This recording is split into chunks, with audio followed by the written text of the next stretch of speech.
बीड जिल्हा रुग्णालयामध्ये गर्भवती महिलेचा मृत्यू झाला होता आणि डॉक्टरांच्या हलगर्जीपणामुळे महिलेचा मृत्यू झाला असा आरोप सुद्धा कुटुंबीय करताना पाहायला मिळत आहेत। आपण पाहतोय बीडमधून बातमी। बीड जिल्हा रुग्णालयामधून गर्भवती महिलेचा मृत्यू झालेला आहे आणि डॉक्टरांनी पैशांची मागणी केल्याचा मृत महिलेच्या कुटुंबियांनी दावा सुद्धा केलाय।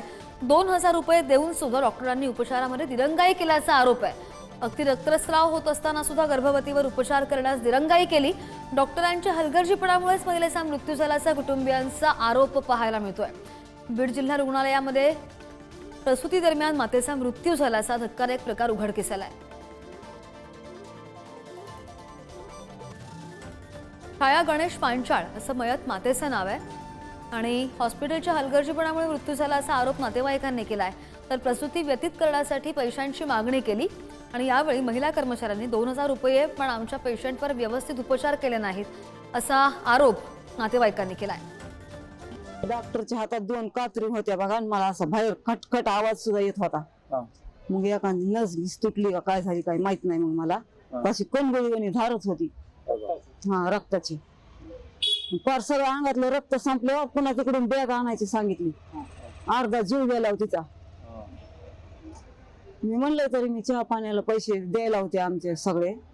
दिले होते का पैसे? दिलते। किती पैसे दिले? 2000। कोणाला दिले ते सिस्टर नेलं। माझ्या मालकीनेचं ब्लड जास्त चाललं होतं ना, तर त्यांनी सॅम्पल अगोदर द्यायचं होतं। मी तो लवकरात लवकर रक्ताची बॅग घेऊन आलो असतो।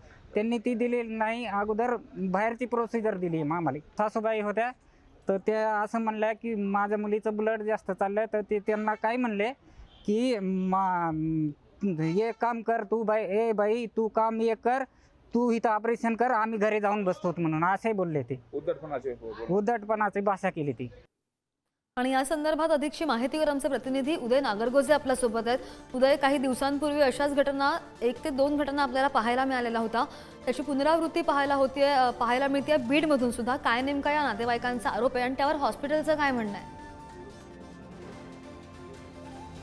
नक्कीच अतिशय धक्कादायक हा सगळा प्रकार आहे। बीडच्या जिल्हा रुग्णालयात प्रसूतीसाठी येणाऱ्या महिलांकडून आणि त्यांच्या नातेवाईकांकडून पैसे घेतले जातात असा आरोप यापूर्वी देखील होत होता। परंतु पैसे घेतल्यानंतरही त्या रुग्णाची व्यवस्थित काळजी घेतली जात नाही हेच यातून समोर आलंय। त्या महिलेला रक्तस्राव होत असताना त्यावर तात्काळ उपचार केले नाहीत असा आरोप आता नातेवाईकांनी केलाय। आता या संदर्भात बीड जिल्हा रुग्णालयाचे जे जिल्हा शल्य चिकित्सक आहेत त्यांनी देखील या प्रकरणाची दखल घेतली आहे आणि या संबंधित कर्मचाऱ्यांची चौकशी केली जाईल आणि जे कोण दोषी असतील त्यांना निलंबित केलं जाईल किंवा जी काही कायदेशीर कारवाई असेल ती देखील केली जाईल असं सांगितलंय। परंतु अशा पद्धतीनं निष्काळजीपणामुळे एखाद्या मातेचा मृत्यू होतो ही गंभीर बाब आहे आणि अशा घटना पुढे घडू नयेत यासाठी रुग्णालय प्रशासनाने उपाययोजना कराव्यात अशी मागणी आता नातेवाईकांकडून होते। आपण गेले काही दिवसात बघितलं तर अशा पद्धतीच्या घटना रुग्णालयात घडतायत, त्यावर नातेवाईकांचा रुग्णालयावर रोष ओढाल्यानंतरही काही जण मत व्यक्त करतात की अशा पद्धतीने रोष व्यक्त करणं चुकीचं आहे। परंतु डॉक्टरांनी जर वेळीच खबरदारी घेतली, कर्मचाऱ्यांनी जर वेळीच खबरदारी घेतली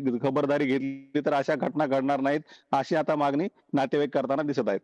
अगदी अशा प्रकारच्या घटनांना आळा बसणं अत्यंत गरजेचं आहे। उदय, माहिती घेत राहू। धन्यवाद दिलेल्या सगळ्या सविस्तर माहितीसाठी। बातमी पाहतोय बीडमधून।